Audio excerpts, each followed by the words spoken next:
Greetings, members one and all of the Salivation Nation. What you see before you is a display of silver that has been purchased through various price points throughout the times that I have collected silver. And through that time, and I say collected because many times I really don't consider myself a stacker. I kind of like to accumulate different types and styles of silver. But nonetheless, there is something about the pure metal that is contained therein and what it's about. And that's what we're going to discuss in this video, because you can see here there's a lot of bars here. And there's obviously different types of bars, but we're going to look at the properties of silver in terms of what its purpose is and what its use is. This is a video about understanding silver.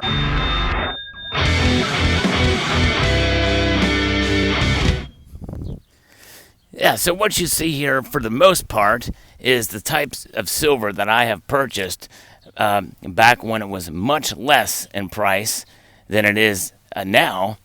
And then as we move down, this is silver that I've purchased when the price was much more than it is now, for all intents and purposes. So when I first started accumulating silver, it was more of a fascination and a curiosity.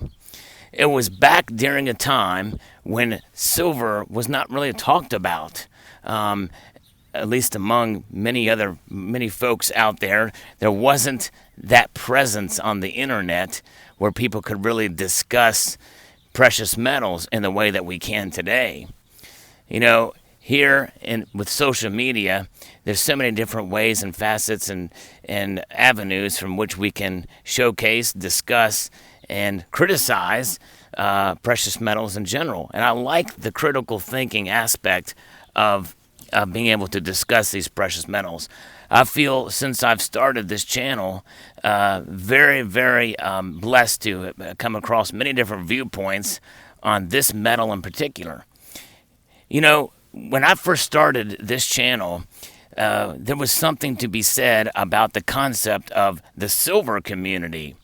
And not just the precious metals community, but when I started, there was a lot of buzz around this metal because we were just coming off the euphoria of almost $50 an ounce silver. But when I first started, that euphoria had not made itself known anywhere because I started when the silver market was essentially suppressed. And that's what it is today. We're seeing a repeat of what we saw in the 90s and early 2000s, but especially in the 90s when silver was averaging for quite a long time at under $5 an ounce. Much of the silver you see before you here at the very top was purchased for about $5 or $4 an ounce. Some of it may be a little bit less in the low fours, mid $5 an ounce level. In fact, this bar right here, this 100-ounce bar, I purchased for about $500. And back then, that was a very difficult thing for me to do. It took a lot of saving and a lot of work to be able to get to that level to make that purchase. And it is quite an achievement back then. Today, that would be a steal to get silver for that. Some of these other bars here, these about the same price, per ounce. So this 10-ounce bar, could have got for, about $50. It's quite fascinating indeed to be able to purchase silver at those times. And I think that even amongst the most critical among us of silver, even they would probably admit that we're not going to see those kind of prices again. In fact, most people that have been critical on my channel that have posted comments say that they see silver going down to $12 or $10 an ounce. And even that, I think, is probably unrealistic or probably not going to happen, although there's more of a possibility of that than it going down to $4 and $5 an ounce. And by the way, that $4 and $5 an ounce, that's not far off of what secondary mining production costs are for silver. Not primary silver mining costs, which, by the way, the primary silver mines are becoming fewer and far between these days. And that is some hope for silver, by the way, down the road, even though there's plenty of silver that is mined as a byproduct of other metals. But keep that in mind that, $4 and $5 an ounce as a secondary mining cost for silver, that should tell you something. That what that tells us is that these metals will not sell for that price, because secondary mining costs of silver are getting close to kind of where they are right now. I've heard anywhere between $12 and $14 and $15 an ounce. So when you take into account what it cost, what I paid for these precious metals here, these bars at $4 and $5 an ounce for so long, what was going through my mind in purchasing these metals? It was more of a fascination and a curiosity. I knew at that time that silver was not in our coinage anymore. It was not being used as currency. But did I really grasp the concept of silver as money? No, I really didn't. I thought to myself, hey, if I buy a 10-ounce bar and it doubles in price, well, I've doubled my money. If I buy a half-ounce gold coin and it goes up the same dollar amount, I'm not going to be making as much on that gold coin. That was kind of my feeling. In other words, I was under the impression that perhaps gold would not perform as much as silver, and that ratio could squeeze down. But I only thought of that kind of casually. In other words, a movement in a couple of dollars in silver per ounce is much better than a couple of dollars in gold per ounce. But that was sort of my mode of thinking for accumulating it. But really, it all boiled down to is that was the justification for buying it in my mind, knowing that I had something of substance here. One of these is certainly a lot more substantive than a small 10th ounce, gold coin, which gold was quite a lot cheaper than it is now too back then, and I did get a little bit of it. I did diversify even back then, but not nearly as much as I'm trying to do now. So you get past that point in time, and then you start to pay a lot more. And these particular bars here represent paying a lot more for silver. And this is poured silver, so it did have an extra premium tied to it. Now, this particular brand is probably the lowest premium poured silver out there at the time. But even as such, you cannot count premiums when you go to sell silver of any sort, of any kind, whether it includes, collectible pieces and the like, low mintage or what have you. It's just not wise to do that. This is an American Silver Eagle, and this particular one I paid a pretty decent price for, but you can pay a lot more for them as well.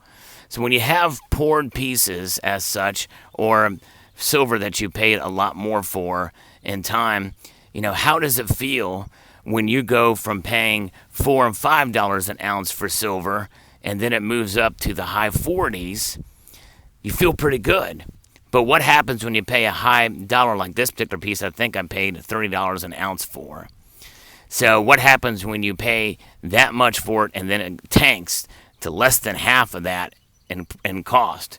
You don't feel very good about your purchase. It doesn't carry that, it doesn't shine. And notice this particular piece is pretty dull in appearance.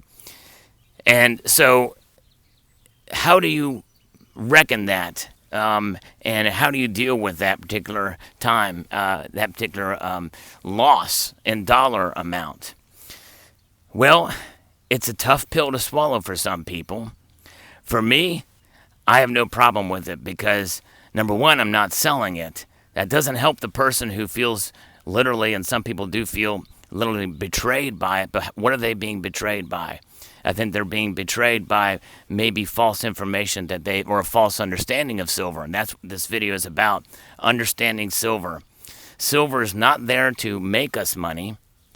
Silver is only there to preserve our wealth. But it's more so than just a preservation of wealth. It is an insurance policy. And think about insurance for a moment. When you have insurance, let's say an auto insurance plan. And, I have an auto insurance plan, and I got into an accident. And my insurance plan was great. they offered me what's known as first accident forgiveness. My insurance premiums would have gone up. They did not because of that first accident forgiveness. I had a good insurance policy. Now, I've got a pretty decent driving record too. Believe it or not, I've not had a ticket in quite some time. My insurance premiums reflect that. All right? Now, knock on silver, I won't get a ticket anytime soon. So maybe my insurance premiums will stay low. Here's another thing about insurance. I got it bundled with my home. I save even more. Is that insurance policy any less valuable than it would be if I got a lot of tickets or I didn't bundle with my home? No. It has the same value. I'm paying more for it because I'm more of a risk. Well, I paid a pretty high premium for this Atmex bar some time ago. But you know what? It's got the same value to me now as it did when I bought it because it's 5 troy ounces of silver. You've lost nothing in terms of the ounces here. In terms of the price, yes, I've lost a lot. This concludes part 1 of a 2-part series on understanding silver. The recording device actually got too hot out there. I had to let it cool off a bit. But stay tuned for part 2, and we'll wrap up what it means to understand silver and to preserve our wealth and as an insurance policy. I'd like to extend a multitude of gratitude to you all for watching and encourage you to please rate, share, comment, and subscribe.